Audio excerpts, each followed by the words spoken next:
നമ്മൾ കഴിഞ്ഞ ക്ലാസ്സിൽ പറഞ്ഞു വന്നത് എന്തായിരുന്നു ഓർമ്മയുണ്ടോ? ഹൈഡ്രജനെ പറ്റി പറഞ്ഞു, ഹൈഡ്രജന്റെ പൊസിഷനെ പറ്റി പറഞ്ഞു, ഹൈഡ്രജന്റെ ഐസോടോപ്സിനെ പറ്റിയും ഓർത്തോപാരാഹൈഡ്രജനെ പറ്റിയൊക്കെ പറഞ്ഞു കഴിഞ്ഞതിന് ശേഷം ആൽക്കലി മെറ്റൽസിന്റെ ജനറൽ ആയിട്ടുള്ള പ്രോപ്പർട്ടീസിനെ പറ്റിയാണ് നമ്മൾ പഠിക്കുന്നത്. Comparative study of the group 1. Group 2 പഠിക്കണം. ഗ്രൂപ്പ് 1 വരുമ്പോൾ പറയാൻ വന്നത്. And you have seen that the alkali metals, that is the first group elements starting from lithium, sodium, potassium, rubidium, cesium and francium. Francium നമ്മൾ അത്ര കൂടുതൽ പറയുന്ന കാരണം ഞാൻ പറഞ്ഞു അതൊരു വളരെ ലൈഫ് ഇല്ലാത്ത ഒരു റേഡിയോ ആക്റ്റീവ് എലമെന്റ് ആണ്. ഇത്രയധികം സൂചന വേണ്ട. നമുക്ക് ഇത്രയും കാര്യങ്ങൾ ലിഥിയം മുതൽ സീഷ്യം വരെയുള്ള എലമെന്റ്സിന്റെ ഒരു കമ്പാരിറ്റീവ് സ്റ്റഡി പോയിന്റ്സ് സിലബസിൽ എടുത്തെടുത്ത് പറഞ്ഞിട്ടുണ്ട്. For example electronic configuration. Electronic configuration നമ്മൾ പറഞ്ഞു കഴിഞ്ഞു നേരത്തെ തന്നെ. All the alkali metals have an electronic configuration that is a 1s electron above an inert gas configuration. Inert gas അങ്ങേ അറ്റത്ത് വരുന്ന ഹീലിയം കഴിഞ്ഞ് അടുത്ത് വരുന്ന helium plus 1s1, neon 1s1, argon 1s. മനസ്സിലുണ്ടോ? ഹീലിയം കോൺഫിഗറേഷൻ അത് നമ്മൾ സാറ് ഇങ്ങനെ എഴുതി കഴിഞ്ഞാൽ അതെന്താണ് ആ ഹീലിയത്തിന്റെ കോൺഫിഗറേഷൻ ഫുള്ളായിട്ട് എഴുതുന്നതിന് തുല്യമാണ്. പിന്നെന്താണ് ഇത് 1s1, സോറി 1 അല്ല 2s1. 1s1 എന്ന് ഹൈഡ്രജൻ ആയിട്ട് മനസ്സിലായില്ലേ? 2s1 ഹീലിയം കഴിഞ്ഞാൽ എന്താണ് നിയോൺ. ഈ നിയോൺ എന്ന് പറഞ്ഞാൽ ശരിക്കും എന്താണ് 1s2, 2s2, p6 എന്നുള്ളതാണ് നമ്മൾ നിയോൺ ചെയ്യുന്നത്. അവിടെ 10 ഇലക്ട്രോൺ. മനസ്സിലായല്ലോ? അതിന്റെ ചുരുക്കമാണ് നമ്മൾ നിയോൺ ചെയ്യുന്നത്. മനസ്സിലാക്കുക. ഓക്കെ. ഇപ്പൊ നിയോൺ കോൺഫിഗറേഷൻ പ്ലസ് പിന്നെന്താണ് ഒരു ഇലക്ട്രോൺ അതിലാണ് 3s1. And next one you automatically write helium neon argon. ആർഗണിന്റെ കോൺഫിഗറേഷന് കൂടെ 4s1 ചെയ്തു. ക്രിപ്റ്റോണിന്റെ കോൺഫിഗറേഷനിലൂടെ 5s1 ചെയ്തു. അത്രയേ ഉള്ളൂ. So we have a general configuration, yes, an inert gas configuration and a ns1 where n starts from 2, 3, 4, 5, 6 etc. 2, 3, 4, 5, 6 you take. മനസ്സിലായില്ലേ? അപ്പൊ അങ്ങനെയാണ് അതിന്റെ ഇലക്ട്രോണിക് എല്ലാം ഒരേപോലത്തെ ഇലക്ട്രോണിക് കോൺഫിഗറേഷൻ ആണ്. നമുക്കറിയാം അങ്ങനെയാണല്ലോ വരുന്നത്. പീരിയോഡിക് ടേബിൾ ഗ്രൂപ്പ് എന്ന് പറഞ്ഞാൽ they have the same electronic configuration. യാതൊരു വ്യത്യാസം സെയിം അല്ല similar electronic configuration. Okay. So the electronic configuration of alkali metals will be ശ്രദ്ധിക്കുക വളരെ എളുപ്പമാണ്. ലിഥിയത്തിന് 2s1, 3s1, 4s1, 5s1, 6s1. അതിന്റെ ബാക്കിൽ helium, neon, argon, krypton, xenon എന്ന് എഴുതിയാൽ മതി. സിനോൺ എന്ന് പറഞ്ഞാൽ സിനോൺ ഇലക്ട്രോണിക് കോൺഫിഗറേഷൻ ഉദ്ദേശിക്കുന്നത്. അതെന്താ അങ്ങനെ എഴുതുന്നത്? കാരണം അതൊരു ഫുള്ളി ഫിൽഡ് ആയിട്ടുള്ള ഇനർട്ട് ഗ്യാസ് കോൺഫിഗറേഷൻ ആണ്. അതിന്റെ പുറത്തെന്താണെന്ന് മാത്രം എഴുതിയാൽ മതി. And also we can see that the whole of the properties will be of these electrons. ഇതൊന്നും ഇതിന്റെ യാതൊരു വിധത്തിലും ബാധിക്കില്ല. അതൊക്കെ നമുക്കറിയാം. നമുക്ക് പിന്നെ കാണുന്നത് and now we can see അപ്പോൾ ഇലക്ട്രോണിക് കോൺഫിഗറേഷൻ. പിന്നെന്താണ് അടുത്ത് പറഞ്ഞത്? സിലബസിൽ കുറേ പോയിന്റ് ശ്രദ്ധിക്കുക. ഞാൻ ഇതിൽ വിട്ടു നോക്കണം. പിന്നെ പറയും ഇലക്ട്രോണിക് കോൺഫിഗറേഷൻ. പിന്നെ size of the alkali metal atoms. അപ്പോൾ നമുക്കറിയാം ആറ്റമിക് വോളിയം എന്നൊക്കെ പറയാം. ആറ്റമിക് വോളിയം സൈസ് എന്ന് ഒന്ന് തന്നെയാണ്. മൊത്തം ആറ്റത്തിന്റെ സൈസ്. ആറ്റമിക് നമുക്കറിയാം പീരിയോഡിക് ടേബിൾ പീരിയോഡിക് ക്ലാസിഫിക്കേഷൻ ഒക്കെ പഠിച്ചിട്ടുണ്ട്. Generally you can see that size goes on decreasing in this direction and increasing in this direction. അല്ലേ?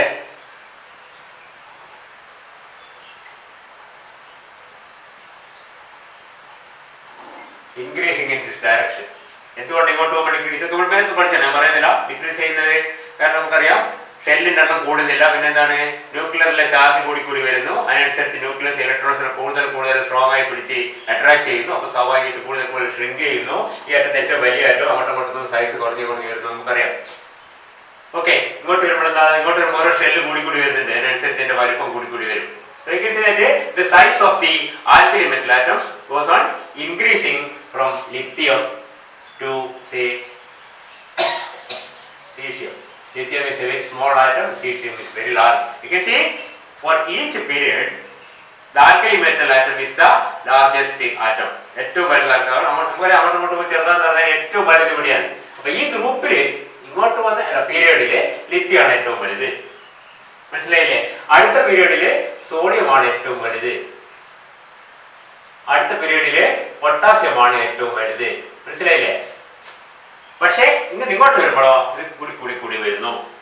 Why the size increases? Because of the addition of a S. One subsequent shell of ഓരോ shell കൂടി 3s1 4s1 5s1 അങ്ങനെ ഷെല്ലിന്റെ എണ്ണം കൂടി കൂടി വരും, അതിനനുസരിച്ച് വലിപ്പം കൂടി വരും. Generally, the atomic size goes on increasing from we go from top to bottom in any group. That is shown also by alkali metals, and you can also note that the alkali metal atoms are the largest atoms in each period. ഓരോ പീരിയഡിലുമുള്ള atom largest ഇതാണ്. മൊത്തത്തിലെടുത്ത് താഴോട്ടെടുത്ത് കഴിഞ്ഞാൽ താഴോട്ട് വരുമ്പോൾ size വീണ്ടും കൂടി കൂടി വരുന്നു എന്ന് പറഞ്ഞാൽ ഇവിടുത്തെ നമ്മുടെ സീഷ ആറ്റത്തിന് ഭയങ്കര സൈസ് ആയിരിക്കും. സീസിനേക്കാൾ വലിപ്പോൾ ആറ്റം ഉണ്ടാവാൻ സാധ്യത, കാരണം ഏറ്റവും വലുതാണ്. പിന്നെ ഇങ്ങോട്ട് വരുമ്പോൾ ചിലപ്പോൾ ഉണ്ടാവും, ഇങ്ങോട്ട് ഇരുപറ്റവൾ ഇപ്പോഴത്തെ എപ്ലോക്കിലൊക്കെ വരും. എന്നാലും ഇവിടെ എന്താണ് ഏറ്റവും വലുത് സീഷ്യമാണ്. Okay, size. പിന്നെ പറയുന്നത്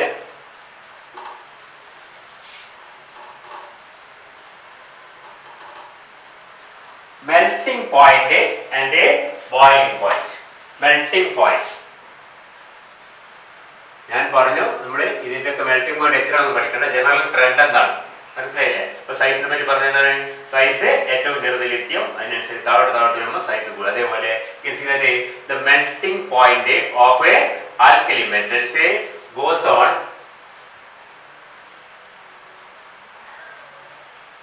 decreasing when we go from say lithium. Lithium has a melting point of around 180 degrees Celsius, whereas cesium has only 28.5 degree, very very low melting. ഒരു മെറ്റലാണ് പറയുന്നത്. മെൽറ്റിംഗ് പോയിന്റ് ഒക്കെ നമ്മുടെ റൂം ടെമ്പറേച്ചറിനേക്കാളും താഴെയാണ്. സാർ നമ്മൾ room temperature 30-നേക്കാളൊക്കെ മേലെ മിക്കവാറും എന്ന് പറഞ്ഞാൽ caesium liquid at room temperature itself. അത്രയും മെൽറ്റിംഗ് പോയിന്റ് അതിൻ്റെ കുറവാണ്. എന്തുകൊണ്ടാണ് ആൽക്കലി മെറ്റൽസിന് മെൽറ്റിംഗ് പോയിന്റ് ഇങ്ങനെ കുറഞ്ഞിരിക്കുന്നത്? കാരണം വളരെ ലളിതമാണ്. ആൽക്കലി മെറ്റൽസിന്റെ കോൺഫിഗറേഷൻ നോക്കിക്കഴിഞ്ഞാൽ ഒരു മെറ്റാലിക് സ്റ്റേറ്റിലെ ഒരു ഇനർട്ട് ഗ്യാസ് കോൺഫിഗറേഷൻ, പിന്നെന്താണ് ഒരു s ഇലക്ട്രോൺ മാത്രമേ ഉള്ളൂ. അപ്പോൾ ഈ ആറ്റങ്ങളെ തമ്മിൽ ബന്ധിപ്പിക്കാൻ ഒരു s ഇലക്ട്രോൺ മാത്രമേ ഉള്ളൂ. അപ്പോൾ ആറ്റങ്ങൾ തമ്മിലുള്ള ബന്ധം വളരെ വളരെ വീക്കായിരിക്കും. മെറ്റാലിക് ബോണ്ടൊക്കെ പഠിച്ചിട്ടുണ്ടോ? മനസ്സിലായില്ല? അത് നമ്മൾ ഇതിലേക്ക് പോകുന്നില്ല. അതുകൊണ്ട് തന്നെ ഇതിന്റെ മെൽറ്റിംഗ് പോയിന്റ് ആറ്റങ്ങൾ തമ്മിൽ ബന്ധം വീക്കാൻ മെൽറ്റിംഗ് പോയിന്റ് വളരെ കുറവായിരിക്കും. മാത്രമല്ല ഇത് ഇങ്ങോട്ട് വരുമ്പോൾ സൈസ് വളരെ കൂടി വരും. അപ്പോൾ ആറ്റങ്ങൾ തമ്മിലുള്ള അട്രാക്ഷൻ പിന്നെയും കുറഞ്ഞു വരും. സൈസ് ചെറുതാകുമ്പോൾ അട്രാക്ഷൻ കൂടുതലായിരിക്കും, സൈസ് വലുതാകുമ്പോൾ അട്രാക്ഷൻ കുറവായിരിക്കും. ഇപ്പൊ മൊത്തത്തിൽ പറഞ്ഞാൽ alkali metals have a very low melting points compared to other metals. Melting point of alkali metals is very low because of the presence of only one valence electron which can hold the atoms together. And when we go from top to bottom, from lithium to cesium, we can see that the melting point goes on decreasing. The melting point of melting point of lithium is around 180 degrees Celsius, whereas that of cesium is only 28 degrees Celsius. Very very low melting point. Generally they are low melting metals, and in the group itself the melting point goes on decreasing from top to bottom. The same phenomenon is there in the boiling point. ആറ്റങ്ങൾ തമ്മിലുള്ള ബന്ധമാണ് കാണിക്കുന്നത്. ആറ്റങ്ങൾ തമ്മിലുള്ള ബന്ധം വളരെ ശിഥിലമാണെങ്കിൽ പെട്ടെന്ന് boil ചെയ്ത് വേപ്പറൈസ് ചെയ്യും. The boiling point also goes on decreasing from lithium to caesium. ഏകദേശം ലിത്യത്തിന്റെ ബോയിലിംഗ് പോയിന്റ് 1326 ഡിഗ്രി സെൽഷ്യസ് ആണ്. ഇവിടെ സീഷ്യത്തിൽ എത്തുമ്പോൾ അത് ഏകദേശം 670 ഡിഗ്രി സെൽഷ്യസ് ആണ് ഇതിന്റെ ബോയിലിംഗ് പോയിന്റ്. മനസ്സിലായില്ലേ? മെൽറ്റിംഗ് പോയിന്റ് 180 നിന്ന് 28 താഴുന്നു. ബോയിലിംഗ് പോയിന്റ് 1326 670 താഴുന്നു. That is again it goes on decreasing. ഇത് രണ്ടെണ്ണം മാത്രം ചെയ്യുന്നത് ഇത്ര മുതൽ ഇത്ര മാറുന്നു. ഓരോന്നിനും ഓരോ മെൽറ്റിംഗ് പോയിന്റ് കൃത്യമായി നോക്കിയാൽ മനസ്സിലാവും. താഴെ വരും മെൽറ്റിംഗ് പോയിന്റ്. ബോയിലിംഗ് പോയിന്റ് അതുപോലെ താഴെ വരും. പറയുന്നത് ക്ലിയർ ആകുന്നുണ്ടോ? So both the melting point and boiling point of alkali metals goes on decreasing when we go from lithium to cesium. The bond between the atoms are weak because of the presence of only one valence electron which can hold the atoms together, and the size is very large, so the attractive force will be less. And you can see that both the melting point and boiling point of alkali metals goes on decreasing from lithium to cesium. Cesium has very low melting point and boiling point. ആ ഗ്രൂപ്പിൽ ഏറ്റവും കുറഞ്ഞ melting point boiling ഉള്ള സീഷ്യസിലാണ്. ഏറ്റവും കൂടിയ melting point boiling point ഉള്ളത് ആർക്കാണ്? ലിത്യത്തിനാണ്. പറയുന്നത് clear ആകുന്നുണ്ടോ? Okay.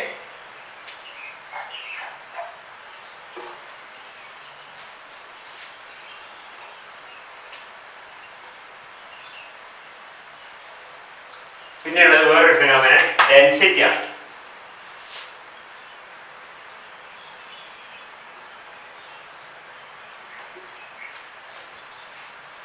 density of alkali metals. They are metals that are heavy and very alkali metals are very light metals. Lithium, sodium and potassium has a less than 1 density. Density of lithium, sodium and potassium is even lower than 1. 1 is the density of water, you know. So that these metals float over water. വെള്ളത്തിലിട്ടാൽ താണുപോകാൻ മാത്രം ഒരു density ഇല്ലാത്ത വളരെ density കുറഞ്ഞ elements ആണ് alkali metals. അതിൽ തന്നെ lithium, sodium, potassium ആണ് വെള്ളത്തെക്കാൾ കുറഞ്ഞ ഡെൻസിറ്റി. പിന്നെ റുബീഡിയം, സീഷ്യവും ഫ്രാൻസിയവും, റുബീഡിയം, സീഷ്യം മതി, എത്ര മതി, has A density greater than 1, കുറച്ച് കൂടുതൽ. Generally we can see that the density is increasing. General trend ആണ്. പക്ഷേ സോഡിയത്തെ പൊട്ടാസ്യം ലിഥിയത്തിനേക്കാളും കൂടുതലാണ് സോഡിയം, സോഡിയത്തെക്കാളും കുറവാണ് പൊട്ടാസ്യം, പൊട്ടാസ്യേക്കാളും കൂടുതലാണ് റുബീഡിയം, അതിനേക്കാൾ കൂടുതലാണ്. ഇവിടെ എത്തുമ്പോൾ പിന്നെ കുറയുന്നുണ്ട്. അതെന്താ കാരണം നമ്മൾ ബുദ്ധിമുട്ടേണ്ട ആവശ്യമില്ല. ജനറൽ ട്രെൻഡ് എന്താണ്? ഡെൻസിറ്റി വളരെ കുറവാണ്. എന്തുകൊണ്ട് density very low density? Because they have a very large volume. അല്ലേ? ഒരു ഗ്രൂപ്പിൽ നമുക്കറിയാം, ഒരു പീരിയഡിൽ നമുക്കറിയാം ഏറ്റവും വലുതാണ് ആൽക്കലി മെറ്റൽസ്. ഇങ്ങോട്ട് പോകുമ്പോൾ ശരിക്കും അതിന്റെ മാസ് കൂടി വരികയാണ്, അല്ലേ? ശരിയല്ലേ? ലിഥിയത്തിൽ ബെറിലിയത്തേക്ക് പോകുമ്പോൾ മാസ് കൂടുകയാണ്, അല്ലെങ്കിൽ സോഡിയത്തിൽ നിന്ന് മെഗ്നീഷ്യത്തിൽ പോകുമ്പോൾ മാസ് കൂടുകയാണ്, പൊട്ടാസ്യത്തിൽ നിന്ന് കാൽസ്യത്തിൽ പോകുമ്പോൾ മാസ് കൂടുകയാണ്. മാസ് ബൈ വോളിയം ആണ് ഡെൻസിറ്റി. വോളിയം വളരെ വലുതാണ്. മാസ് ബൈ വോളിയം, വോളിയം കൂടുന്നതുകൊണ്ട് ഡെൻസിറ്റി കുറയുന്നു. The general trend that alkali metals have very low density is actually due to the fact that their atomic volume is very large. Volume നമ്മൾ നേരത്തെ പറഞ്ഞ volume വളരെ കൂടുതലാണ് ആറ്റത്തിന്റെ. ആ വോളിയം കൂടുതൽ പറഞ്ഞാൽ ഒരു മാസിലെ വോളിയം കൂടുതൽ പറഞ്ഞാൽ എന്താണ്? ഡെൻസിറ്റി മാസ് ബൈ വോളിയം വളരെ കുറയാന്നുള്ള അർത്ഥം. അതുകൊണ്ടാണ് alkali metals, especially light alkali metals have a very low density and the first three have a density less than water. They float over water. വെള്ളത്തിലിടാൻ പറ്റുള്ള ഉപകാരക്കാരാണ്. ബിക്കോസ് ലിഥിയം ഒക്കെ വലിയ കുഴപ്പമില്ല, സോഡിയം പൊട്ടാസ്യം ഒക്കെ വിഗറസ് ആയി റിയാക്റ്റീവ്, ആരുമായിട്ട്? വാട്ടറുമായിട്ട്.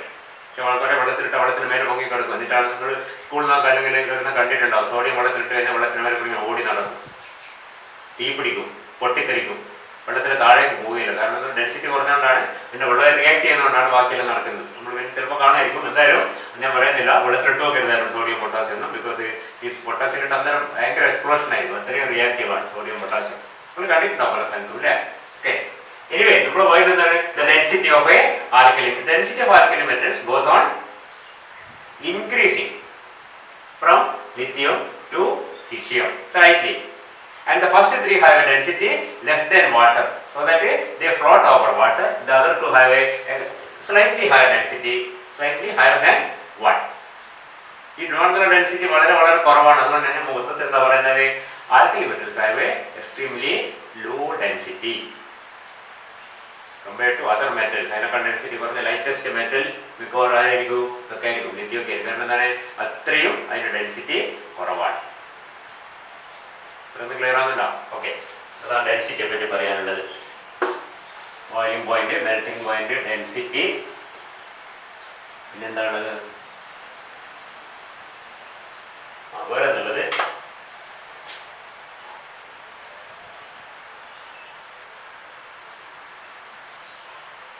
Plus two ക്ലാസ്സിലൊക്കെ സോൾട്ട് അനാലിസിസ് ചെയ്തപ്പോഴേ ഒരു ഫ്ലെയിം ടെസ്റ്റ് ചെയ്ത് ഓർമ്മയുണ്ട്. Flame test. A little of the salt is made in the paste with a concentrated hydrochloric acid and it is shot into near the base of a non-luminous flame. നമ്മുടെ പുരുഷൻ കൊണ്ട് കാണിച്ചു കഴിഞ്ഞാൽ calcium ഓർമ്മയുണ്ടാവും. Calcium കാണിച്ചു കഴിഞ്ഞാൽ നിങ്ങൾ calcium ഇടുന്നത് A brick red colour.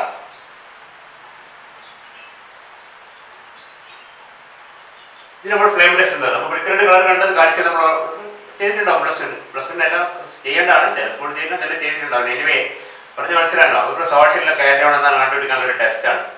ഇതൊക്കെ അതിന്റെ ബുദ്ധിമുട്ട് ശരിക്കും നമ്മളിതൊക്കെ ചെയ്ത് കഴിഞ്ഞിട്ടുണ്ടായിരുന്നു. ഇപ്പോൾ പ്രാക്ടിക്കൽ ഇപ്പൊ ചെയ്തിട്ടില്ല. അതുകൊണ്ടാണ് ഫ്ലെയിം ടെസ്റ്റ് എന്ന് പറഞ്ഞാൽ സോൾട്ട് എടുത്തിട്ട് ഒരു 2 തുള്ളി കോൺസ്റ്റന്റ് ഹൈഡ്രോക്ലോറിക് ആസിഡ് മിക്സ് ചെയ്ത് ഒരു പേസ്റ്റ് പോലെ ആക്കിയിട്ട് ഒരു ഗ്ലാസ് റോളിന്റെ മുകളിൽ അതിനോടൊക്കെ എടുത്ത് നല്ല ഫ്ലെയിമിൽ പുരുഷന്മാരുടെ മുകളിൽ സൈഡിൽ ഇങ്ങനെ കാണിച്ചാൽ വെള്ളം എന്താ കളർ വെള്ളം ചെറിയ നീളത്ത് കത്തുണ്ടാവും. നോൺ ലൂമിനസ് ഫ്ലെയിം എന്നാ പറയാം. പക്ഷെ അതിന് പെട്ടെന്ന് റെഡ് കളർ വരും. മനസ്സിലായില്ലേ? അതിനാണ് ഫ്ലെയിം ടെസ്റ്റ് എന്ന് പറയുന്നത്. ഈ ബ്രിക്ക് റെഡ് കളർ വന്നാൽ കാൽസ്യം ഉണ്ടെന്ന് അർത്ഥം, വേറെ ക്രിംസൺ റെഡ് കളർ വന്നാൽ സോൾട്ട് ഉണ്ടെന്ന് അർത്ഥം. ഓരോരോ കളറുണ്ട്. ആൻഡ് ദിസ് ഫ്ലെയിം ടെസ്റ്റ് എല്ലാ കാറ്റയോൺസും എല്ലാ മെറ്റലും ആൻസർ ചെയ്യുന്നത്. അപൂർവ ചില മെറ്റൽസ് മാത്രമേ ആൻസർ ചെയ്യൂ. അത് പ്രധാനമായിട്ടുള്ളത് നമ്മൾ ആൽക്കലി മെറ്റൽസും ആൽക്കലൈൻ എർത്ത് മെറ്റൽസും ആണ്. അത് മനസ്സിലാകുന്നില്ല? Flame color. And we can see that all the alkali metals show characteristic characteristic color in the flame test. അതാണ് പ്രധാനം. എല്ലാ ആൽക്കലി മെറ്റൽസും from lithium, potassium, rubidium, cesium and francium all have their own characteristic flame color. Lithium has a crimson red color. നല്ല തിളങ്ങുന്ന red colour. Lithium salt ആണ് നമ്മൾ പറഞ്ഞ പോലെ ഒരു പേസ്റ്റ് ആക്കിയിട്ട് നമ്മുടെ ഫ്ലെയിമിൽ കാണിച്ചു കഴിഞ്ഞാൽ നല്ല തിളങ്ങുന്ന ചുവന്ന നിറത്തിൽ കത്തും. പൊട്ടാസ്യം ആണെങ്കിൽ ഇപ്പോൾ സോഡിയം ചെയ്താൽ പറഞ്ഞത്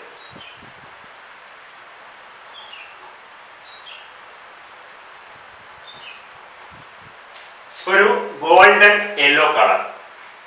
പൊട്ടാസ്യം ആണെങ്കിൽ ഒരു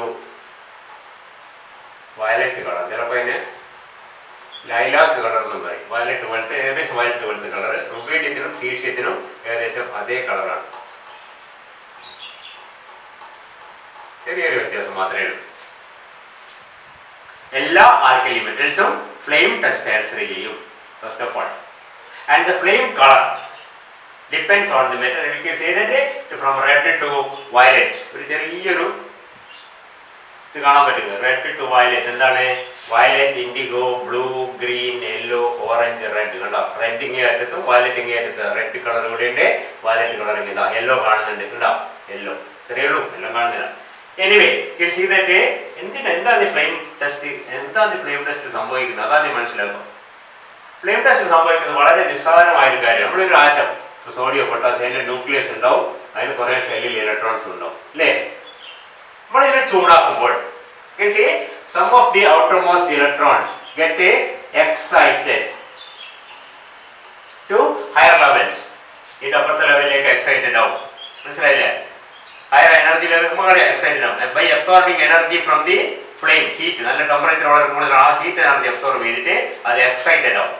എക്സൈറ്റഡ് ആയ ആറ്റംസ് ഇത് ഇലക്ട്രോൺ പുറത്തേക്ക് പോയില്ല, അപ്പുറത്തെ ഷെല്ലിൽ പോയി നിൽക്കും. അതിന്റെ നേരത്തെ ഇല്ലാത്തൊരു ഷെല്ലാണ്. മനസ്സിലായില്ലേ? 3s ആകും, ചിലപ്പോൾ അതിനപ്പുറം 3p ഉണ്ടാവും അല്ലേ? അവിടത്തേക്ക് 3s1 മാക്സിമം ആണ്. ആ 3s ഷെല്ലിലുള്ള ഇലക്ട്രോൺ ചിലപ്പോൾ 3pയിലേക്ക് എക്സൈറ്റഡ് ആവും.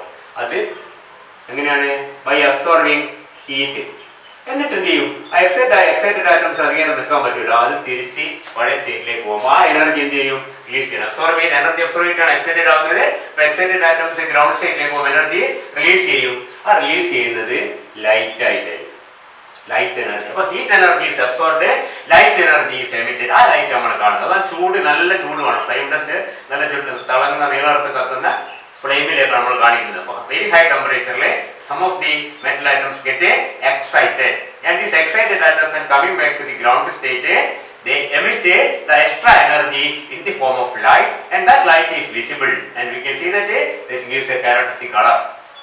മനസ്സിലായില്ലേ? അപ്പൊ ഏറ്റവും എനർജി കൂടിയ ആരാണ്? ദ വയലറ്റ് ആണ്. നമുക്കറിയാം energy, maximum energy for violet and minimum energy for red. മനസ്സിലായില്ലേ? അപ്പൊ സീഷ്യം എന്ന് പറഞ്ഞാല് അതിന്റെ അറ്റത്തേക്കുള്ള ഒരു ഷെല്ലിൽ മറ്റു ഷെല്ലിലേക്കുള്ള ദൂരം വളരെ കൂടുതലായിരിക്കും. അപ്പൊ എനർജി ഒരുപാട് പോണം എക്സൈറ്റ് ചെയ്യാൻ. അതേപോലെ തിരിച്ചു വരുമ്പോൾ അത്ര എനർജി റിലീസ് ചെയ്യാൻ വയലറ്റ് കളറിലായിരിക്കും. ലിഥിയം എന്ന് പറഞ്ഞാല് അതിന്റെ ഒരു ഫസ്റ്റ് ഷെല്ല് സെക്കൻഡ് ഷെല്ല് നമ്മുടെ ഡിസ്റ്റൻസ് വളരെ കുറവാണ്. മനസ്സിലാണ്ടോ? ഇത് 2s1, ഇത് 2s കഴിഞ്ഞാൽ 2p, 2p. ഇത് ഡിസ്റ്റൻസ് വളരെ കുറവാണ്. സ്വാഭാവികമായിട്ടും കുറച്ച് എനർജി കിട്ടി എക്സൈറ്റഡ് ആവും. ആ കിട്ടിയ എനർജി റിലീസ് ചെയ്യുമ്പോൾ എന്താണ്? എനർജി കുറഞ്ഞ റെഡ് കളറാണ് പുറത്ത് വിടുന്നത്. മനസ്സിലായില്ലേ? നേരെ മറിച്ച് ഒരു 5s, 5s ഉം 5pയും നമ്മുടെ ഡിസ്റ്റൻസ് കൂടുതലായിരിക്കും. അപ്പോൾ എന്താണ്? അത് എക്സൈറ്റഡ് ആവാൻ കൂടുതൽ എനർജി വേണം, തിരിച്ചു വരുമ്പോൾ അത്ര എനർജി റിലീസ് ചെയ്യും. അത് എനർജി കൂടിയ വയലറ്റ് ആണ്. അപ്പൊ ആറ്റം വലുതാണെന്നനുസരിച്ച് വയലറ്റ് കളറാണ് പുറത്തു വിടുക, ആറ്റം ചെറുതാണെങ്കിൽ റെഡ് കളറാണ് പുറത്തു വിടുക. സോഡിയത്തിന് കുറച്ചുകൂടി കൂടുതൽ അത് യെല്ലോ ആണ്. That is in between red and violet. Got the point? പറയുന്നത് ക്ലിയർ ആവുന്നുണ്ടോ? അപ്പൊ അതാണ് അതിന്റെ കാരണം മനസ്സിലാക്കുക. എന്തുകൊണ്ടാണ് ഫ്ലെയിം കളർ കിട്ടുന്നത്? എന്താണ്? These metal atoms get excited, and when they by heating, by absorbing energy in the form of heat. Excited atoms when coming relax എന്ന് പറയും, ഗ്രൗണ്ട് സ്റ്റേറ്റിലേക്ക് പോകുമ്പോൾ atoms relax എന്ന് പറയും. They get excited, go to higher energy, and when come back to the lower energy, the energy is released in the form of heat absorb ചെയ്ത് പക്ഷേ പുറത്തു വിടുന്ന എന്താ? ലൈറ്റ് ആയിട്ടാണ്. ആ ലൈറ്റാണ് നമ്മൾ കാണുന്നത്, വെളിച്ചമായിട്ട്. മനസ്സിലായില്ലേ? അത് ഇവിടെ റെഡ് ആണ്, ഇവിടെ വയലറ്റ് ആണ്. അതിന്റെ കാരണം മനസ്സിലായി. ഇത് എനർജി കൂടിയതാണ്, ഇത് എനർജി കുറഞ്ഞതാണ്. എനർജി കുറഞ്ഞതാണ്, എനർജി കൂടിയതാണ്. അടുത്ത പോയിന്റ് അതാണ് ഫ്ലെയിം കളർ. എത്രണ്ണം പഠിച്ചു? ഇലക്ട്രോണിക് കോൺഫിഗറേഷൻ ഒന്ന് നമ്മൾ നേരത്തെ പറഞ്ഞു, പിന്നെ അതിൻ്റെ സൈസ്, പിന്നെ boiling point, melting point, density, ഇപ്പം പറഞ്ഞത് ഫ്ലെയിം കളർ. ഇനി കുറേ ഫിനോമിനൽ കമ്പയർ ചെയ്യാൻ ഒരു 4 എന്ന് പറഞ്ഞിട്ടുണ്ട്, ശ്രദ്ധിക്കോ. ഓക്കെ, ആൽക്കലി മെറ്റൽസിന്റെ ഒരു കമ്പാരറ്റീവ് സ്റ്റഡി. ഓരോന്നിനെ പറ്റി വിശദമായിട്ടൊന്നും പഠിക്കാൻ നമ്മൾ സിലബസിലില്ല, അത്ര പഠിക്കാൻ സമയമില്ല.